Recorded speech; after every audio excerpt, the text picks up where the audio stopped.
নাতির জন্য নানির ভালোবাসা কোনো শেষ হয় না। দেখুন, একটা মেয়ে যখন গর্ভবতী হয় বা সন্তান পেটে আসে, তখন একটা মা তার মেয়েকে ভালো রাখার জন্য সর্বোচ্চ চেষ্টা করে। কোন টাইমে কি খাইতে হবে, কিভাবে চলাফেরা করতে হবে, কখন কি করলে ভালো হবে, কিভাবে শুয়ে থাকলে ভালো হবে, কখন গোসল করলে ভালো হবে, কিভাবে চলাফেরা করতে হবে, কিভাবে পর্দা করতে হবে, একটা মা তার মেয়েকে শিখিয়ে দেয় এবং মেয়েটার পাশে থাকে।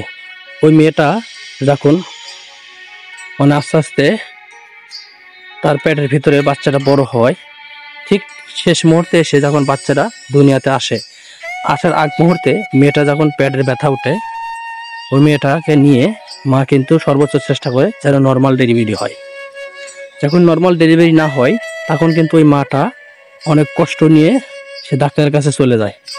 ডাক্তারের কাছে গিয়ে অপারেশন করে, তারপরে বা সিজার করে, যেটাই বলেন আপনারা। তারপর একটা যখন নাতি বা নাতনি যখন এই দুনিয়াতে আসার আগ মুহূর্তে যে একটা কষ্ট, আমি কষ্ট বলে কিন্তু অনেক সংক্ষেপে বলছি। আসার আগ মুহূর্তে যে একটা কষ্ট বলতে দেখুন, এই নারীটা নিচে ফ্লোরে শুয়ে আছে। কার জন্য শুয়ে আছে? যেন তার মেয়েটা সুস্থভাবে এবং নাতিটা সুস্থ থাকে। সে কিন্তু ফ্লোরে ঘুমাইতেছে। এই বয়সে সে ফ্লোরে ঘুমাইতেছে। তার কিন্তু এই বয়সে কি ভালো জায়গায় থাকা উচিত, ভালো খাবার খাওয়া উচিত। কারণ বয়স হয়ে গেলে মানুষের এই বয়সে তার ভালো একটা জায়গায় থাকা উচিত।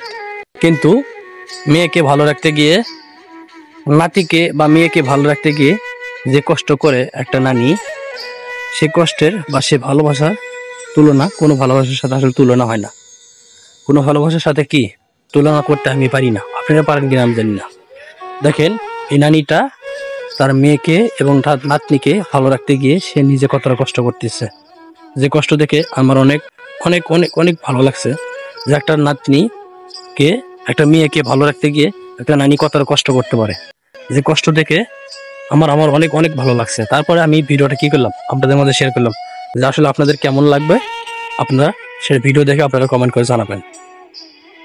একটা মা তার সন্তানকে বড় করে, ছোট থেকে বড় করতে যে পরিশ্রমগুলো করে, যে আদর সোহাগ যত্ন, যে ত্যাগগুলো করে, তারপরে সে মেয়েটাকে আবার বড় হলে বিয়ে দেয়। বিবাহ দেওয়ার পরেও কিন্তু সে মেয়েটারকে ভালো রাখতে গিয়ে সে মেয়েটার পাশে দাঁড়ায়। এইভাবে কিন্তু ভালোবেসে পাশে দাঁড়ায়। তার জন্য সর্বোচ্চ কষ্ট করে। তার জন্য কি করে? সর্বোচ্চ কষ্ট করে একটা মা তার মেয়েকে বড় করে, লালন পালন করে, অনেক পরিশ্রম করে বড় হলে সে মেয়েটাকে বিবাহ দেয়। বিবাহ দেওয়ার পরে আবার যখন সেই মেয়েটার পেটে একটা বাচ্চা আসে, তাকে অনেক যত্ন, ভালোবাসা, আদর সোহাগ সব কিছু দিয়ে তাকে অনেক ভালোভাবে রাখে। সেই মেয়েটা যখন প্রসব বেদনা ওঠে, তাকে চেষ্টা করে নর্মাল ডেলিভারি করতে। কিন্তু যখন নর্মাল ডেলিভারি না হয়, তখন তাকে হাসপাতালে নিয়ে চলে যায়। হাসপাতালে যাওয়ার পরে তাকে সিজারের আগ পর্যন্ত একটা মা দেখুন কতটা কষ্ট করে তার নাতনিকে বা তার মেয়েকে ভালো রাখার জন্য। আসলে মায়ের ভালোবাসার কখনো তুলনা হয় না। পৃথিবী যত ভালোবাসা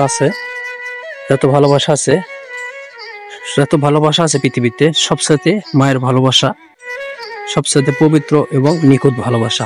যে ভালোবাসার সাথে অন্য পৃথিবী যত ভালোবাসা আছে, আমি সেগুলো ভালোবাসার সাথে তুলনা করতে পারি না। আপনারা পারেন কিনা আমার জানা নেই। একটা মেয়ের প্রতি মায়ের যে কতটা দায়িত্ব, এই ভিডিওটি দেখলে বুঝতে পারবেন। আমি যখন এটা প্রথমে দেখি, তখন আমার অনেক অনেক অনেক ভালো লাগছে। তারপরে আমি আপনাদের মাঝে শেয়ার করলাম। আপনাদের কেমন লাগছে অবশ্যই কমেন্ট করে জানাবেন। আজকের এই ভিডিওটি এ পর্যন্ত, আবার দেখাবো নতুন কোনো ভিডিওতে। সে পর্যন্ত সবাই সুস্থ থাকবেন, ভালো থাকবেন। আল্লাহ তাআলা যেন এই নাতনিকে এবং এই মেয়েকে যেন ভালো রাখেন, সুস্থ রাখেন। সবাই তাদের জন্য দোয়া করবেন। আল্লাহ হাফেজ।